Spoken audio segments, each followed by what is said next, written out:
want to commend this committee for working very fast to come up with this report. Mr. President,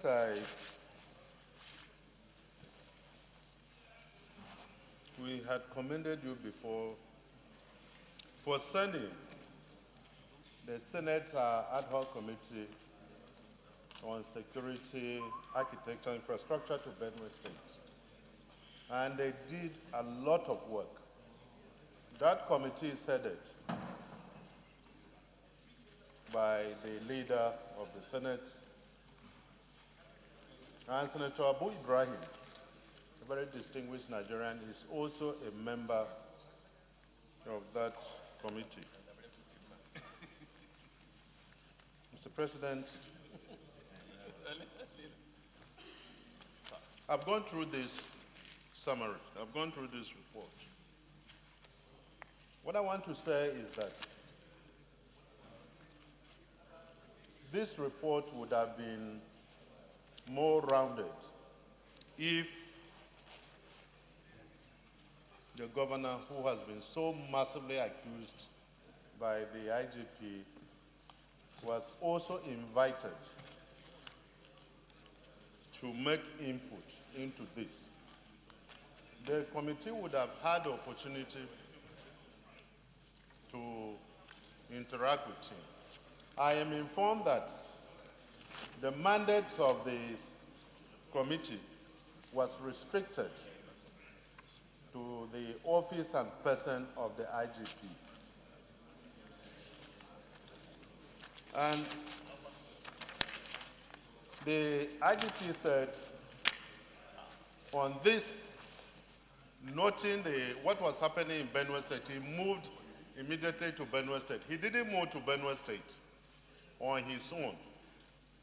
Following outcries throughout the country, the president, and from the Senate, the president directed him to relocate to Benue State for, I think, 1 week. That's the IG.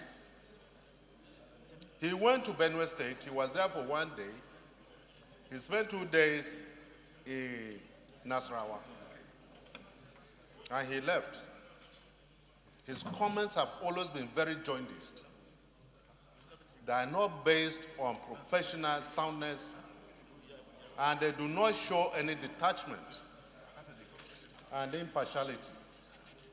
As far as this issue is concerned, Mr. President, this is what I want to invite your attention, and the attention of this distinguished chamber, to page 3. To page 3.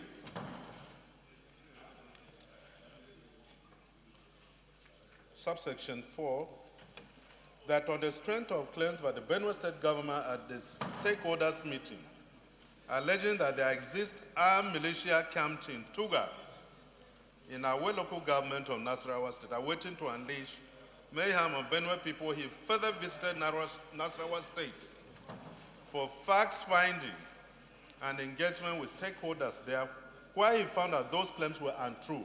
This is not true. What he's saying is not true. They have amassed there. Every security agency has made comments on this. Huge numbers are there, and many of them are from outside the country, and they are armed with assault weaponry systems. It is unfair to this country for the IG to make this comment. Now, what the governor said is untrue. It's not, what he's saying is not true. What the governor said is true. And it is from there that they move. And we have seen video clips where they are moving to Benue and so on. Very well armed. So, Mr. President, so much has been made of 5 persons arrested with assault weapons AK-47. In Benue State, they said they are livestock guards. There are 5, and this has been the issue that has been repeatedly made media everywhere in Benue State. But we have thousands who are moving with AK-47 freely and they have not been arrested. As we speak, people are still being killed in Benue State, in Nasarawa State, and in Taraba, and Zamfara. Yeah, he said it here. It is not because we are talking anything that is out of the ordinary.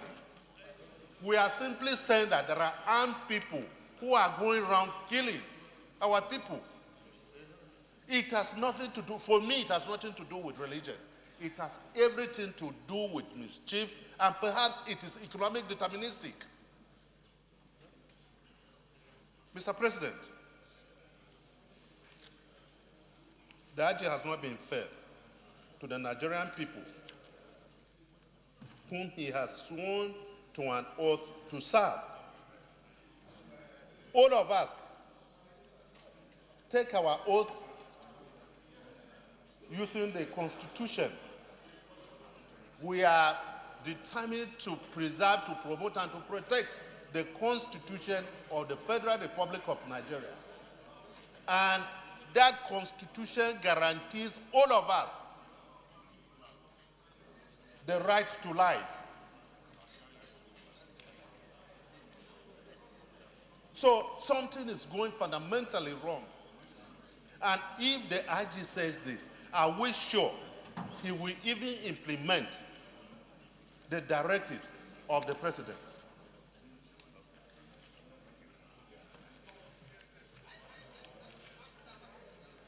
Mr. President, we see how those who have been arrested will be prosecuted, but honestly, thousands of people who are moving with arms, going about freely with arms, have not been arrested. They have not, and that is why they continue to move freely and to kill. Well, Mr. President, nobody would want to tolerate inflammatory statements. We love this country. As leaders, we are always enjoined to do what is right. We must promote what we think will promote the unity of this country. Every day we come here, you read that prayer to promote the unity, stability of this country. That is what all of us are committed to. And our actions, based on objective reality, should testify to this. Mr. President, we said here before that you have massive proliferation of arms and ammunition in this country. This is not the first time we are doing this, but we remember that in the past the military set up a special task force to work towards demilitarization of these illegal arms in our country. Not much has been achieved, and it is becoming worse now, particularly with the collapse of the dictatorial regimes in North Africa. Arms are everywhere, and whoever can afford it can purchase these arms.